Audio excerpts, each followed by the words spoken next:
हाँ, नमस्कार दोस्तों।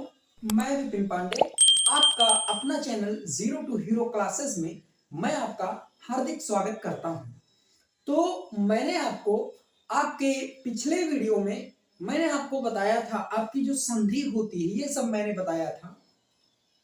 और मैं सोचा कि आज आपको बता देता हूं कि आपका जो ये पेपर आ रहा है बोर्ड एग्जाम का 10th और 12th का, इसके बारे में आपकी जो ये जीवन परिचय होते हैं वो बहुत इंपॉर्टेंट होते हैं।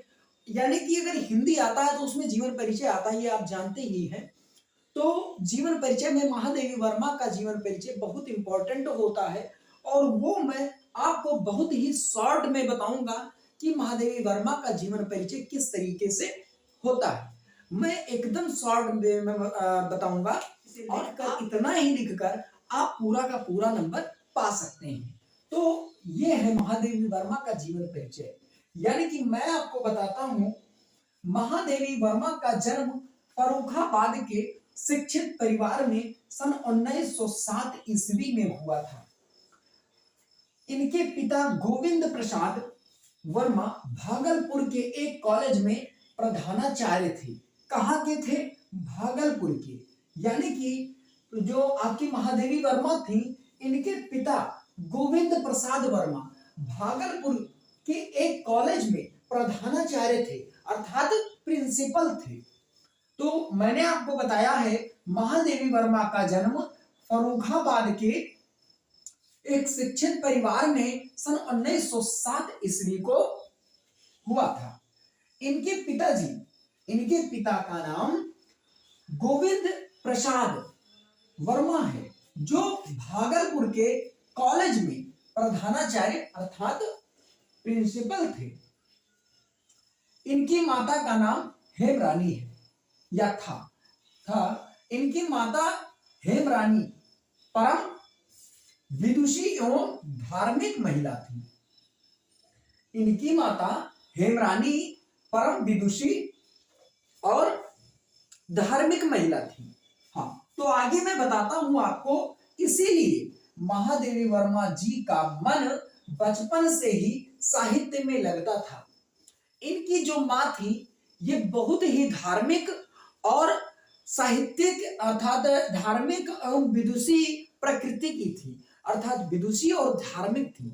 इसीलिए महादेवी वर्मा जी का मन जो है बचपन से ही साहित्य में लगता था।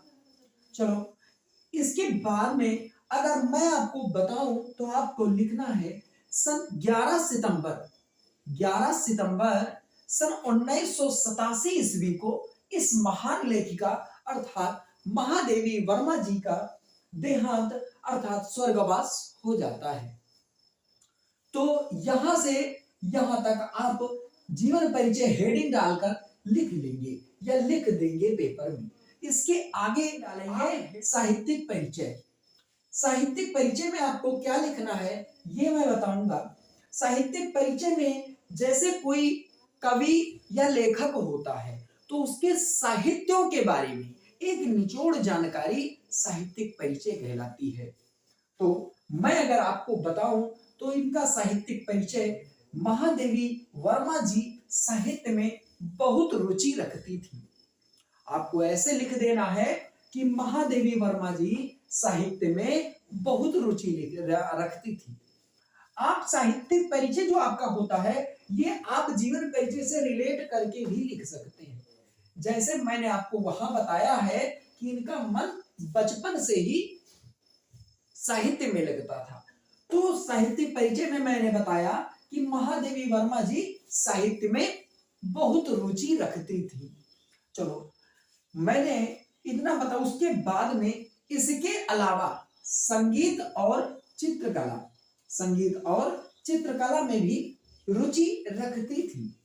इनकी साहित्य साधना के लिए इन्हें ज्ञानपीठ पुरस्कार से नवाजा गया।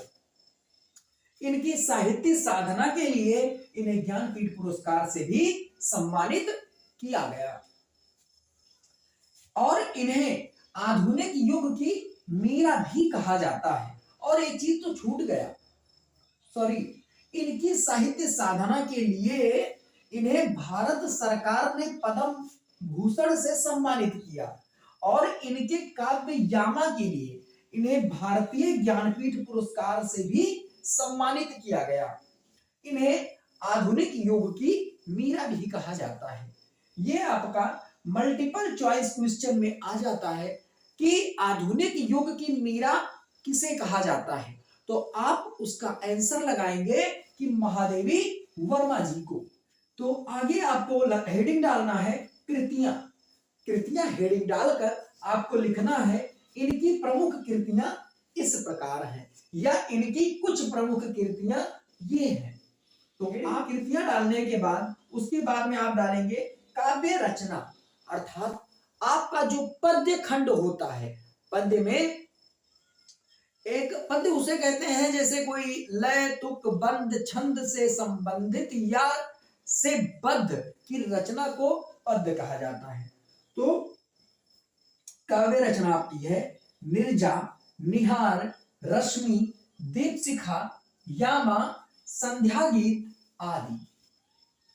तो आपको क्या लिखना है, आपको काव्य रचना में निर्जा, निहार, रश्मि, दीपशिखा, यामा, संध्या गीत क्या लिखना है आपको, निर्जा, निहार, रश्मि, दीपशिखा, यामा, संध्या गीत। निर्जा, निहार, निर्जा, निहार, रश्मि, दीपशिखा, यामा, संध्या गीत।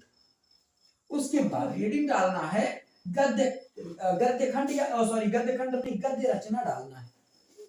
गद्य रचना डालने के बाद उसमें लिखना है अतीत के चलचित्र, जो आप पढ़े भी होंगे इसे, अतीत के चलचित्र। अतीत के चलचित्र, स्मृति की रेखाएं, स्मृति की रेखाएं और श्रृंखला की कड़ियां इत्यादि इनकी रचनाएं हैं। तो मैंने आपको बताया है कि आपका जीवन परिचय महादेवी वर्मा जी का बहुत ही शॉर्ट वे में मैंने आपको समझा दिया।